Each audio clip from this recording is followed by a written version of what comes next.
She was the kind of woman who believed in fairy tales and love that lasts forever. Her name was Emily, a quiet and kind-hearted girl born into a wealthy family. Her father was a successful businessman, and her world was filled with everything except true affection. Then came Ryan. Charming, handsome, sweet-tongued, the kind of man who can make anyone feel seen. He met Emily at a charity event, pretending to be a struggling entrepreneur with big dreams and a humble heart. Emily was moved by his passion and kindness. She saw in him what she had always longed for: simplicity, honesty, love without conditions. What she didn't know was that behind every smile of his, there was a motive, a plan. Within months, Ryan proposed. Her parents hesitated, but Emily's heart spoke louder than their doubts. She convinced them that love was more important than background or wealth. Their wedding was a dream: flowers, music, laughter, and Ryan's face was full of fake love. The night before their marriage, he whispered, "I'll protect you forever." Those words stayed with her until the truth destroyed everything. In the beginning, everything was beautiful. Ryan was gentle, attentive, romantic. He cooked breakfast for her, brought her flowers, called her his blessing. But slowly, the colors began to fade. Ryan started asking about her father's business, about property papers, accounts, and investments. Emily didn't think much of it. She trusted him completely. Soon, he convinced her to transfer part of her inheritance into a joint account, saying it would make them feel equal. She smiled and agreed. It was the first step of her destruction. Months passed, and Ryan began to change. He stayed out late, ignored her calls, and snapped at her for the smallest things. Emily thought maybe he was stressed from work, but the truth was far darker. One night, when he forgot to lock his phone, she saw the messages. Messages from another woman. A woman who knew everything: the accounts, the properties, even Emily's passwords. Her hands trembled as she read Ryan's words. "Don't worry, baby. Once I get her money, we'll disappear forever." Her heart shattered into 1,000 pieces. The man she loved had never loved her. The next morning, she sat at the dining table in silence as Ryan walked in, pretending as if everything was normal. She asked softly, "Ryan, was any of it real?" He looked at her, smiled faintly, and said, "You made it easy, Emily. Don't take it personally. It's just money." Her tears fell, but she didn't scream. She didn't fight. She just stood up, walked to the window, and said quietly, "You can take everything, Ryan, but you'll never take what I gave you, my trust." Ryan left that night with her wealth, her house, and her heart in ruins. Weeks turned into months. The media talked about it, friends whispered, and Emily vanished from the spotlight. She started living alone in a small countryside home, far from the noise of her old life.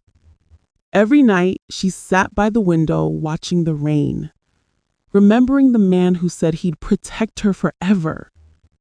Sometimes she smiled, sometimes she cried, but mostly she just sat in silence. One evening, she wrote in her diary, "He married me only for my money, but maybe I married him for a dream, and dreams never last." The page closed. The rain kept falling. And that was the end of Emily's fairy tale. A story of love, betrayal, and lessons that came too late. Days turned into months, and months into a lonely year. Emily's world had gone quiet, too quiet. The laughter that once filled her home had turned into echoes. Every corner of that small countryside house carried the sound of her broken trust. But pain has a strange way of shaping people. It either destroys you or it rebuilds you. And Emily, slowly, was rebuilding. She began working at a small art gallery nearby. At first, it was just to escape her loneliness, to keep her mind busy. But soon, she discovered something powerful. She was good at helping others find beauty in broken things. Every painting she sold, every smile she gave, it brought her a step closer to healing. The owner of the gallery, Mrs. Bennett, became like a mother to her.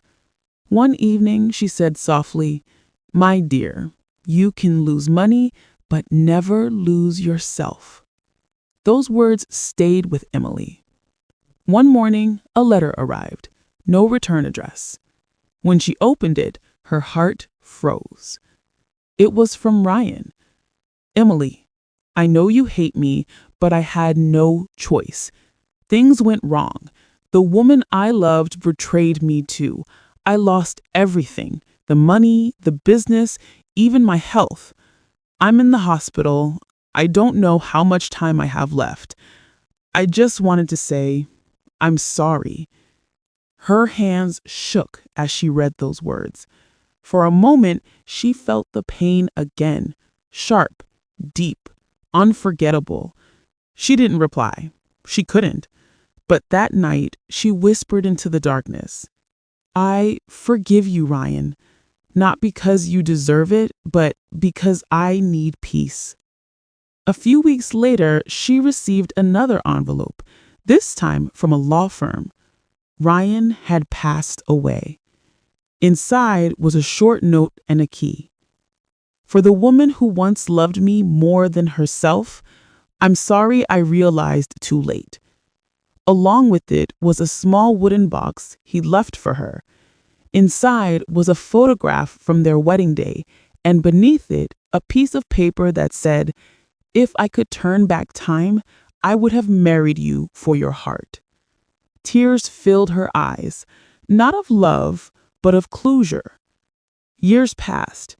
Emily never remarried, but she lived, truly lived. She built her own art business, helped young artists, and became a symbol of strength in her small town. People often asked her how she found the courage to forgive.